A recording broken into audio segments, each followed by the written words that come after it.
Catholic News Roundup is brought to you in part by PewSitter.com, your online Catholic newspaper for the third millennium, CatholicMediaCoalition.org, in line with the Church, online with the world.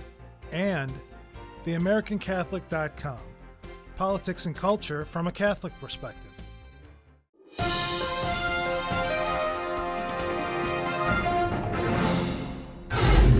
Hello and welcome to today's edition of Catholic News Roundup. I'm Matthew McAuliffe. The confrontation continues. America's bishops are throwing out Obama's so-called accommodation clause to his insurance mandate, calling it unacceptable and pointing out that change doesn't do anything to ensure religious freedom threatened by being forced to pay for contraception, sterilization, and abortifacient drugs. A statement from the United States Conference of Catholic Bishops over the weekend says the only way to solve this religious liberty problem is, quote, for Health and Human Services to rescind the mandate of these objectionable services, end quote.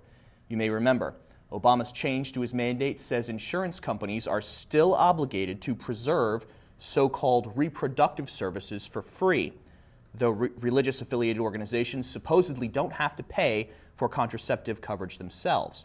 The bishops declare, quote, we will therefore continue with no less vigor, no less sense of urgency, our efforts to correct this problem, end quote.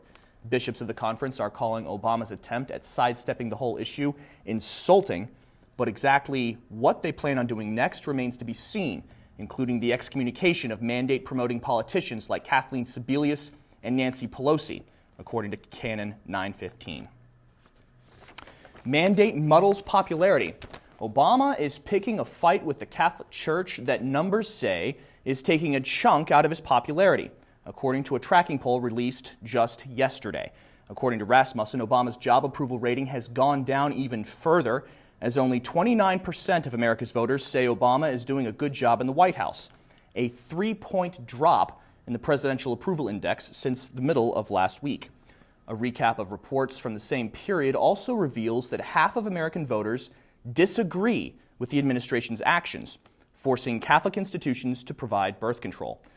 BigGovernment.com attributes Obama's call for a compromise on the issue to his growing infamy with the American public. But only time will tell.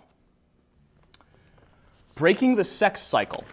And if the Obama administration is successful in trampling religious liberty, you may be seeing more videos, public relations campaigns, and school events intending to hook your kids into a cycle of sexual addiction.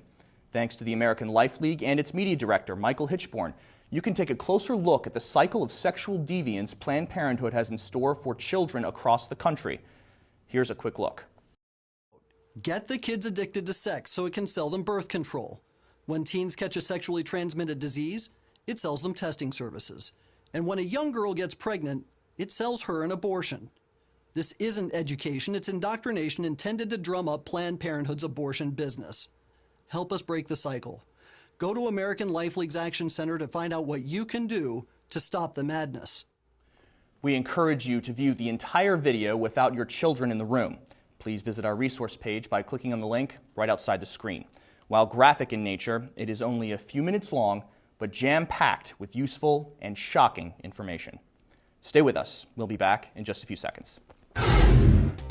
Catholic News Roundup is brought to you in part by NewOxfordReview.org, the voice of Catholic Orthodoxy, in print and on the web, and RenewAmerica.com, expanding the influence of America's grassroots in the cause of freedom. Scholars scorn. They may have given him an honorary degree in 2009, but this time his report card is getting a big fat F from one of the country's most prominent Catholic colleges. Professors from Notre Dame University have made a public statement regarding Barack Obama's demand that religious institutions pay for contraception, sterilization, and abortifacient drugs, though the demand is now thinly veiled by what the administration is calling a compromise, requiring insurance companies to cover the costs. In part, the statement reads, quote, "This is a grave violation of religious freedom and cannot stand. It is an insult to the intelligence of Catholics, Protestants, Eastern Orthodox Christians, Jews, Muslims, and other people of faith and conscience to imagine that they will accept an assault on their religious liberty if only it is covered up by a cheap accounting trick," end quote. The statement was signed by professors from other eminent universities, among them Harvard and Princeton. To read the statement in its entirety, just click on the link right outside the screen.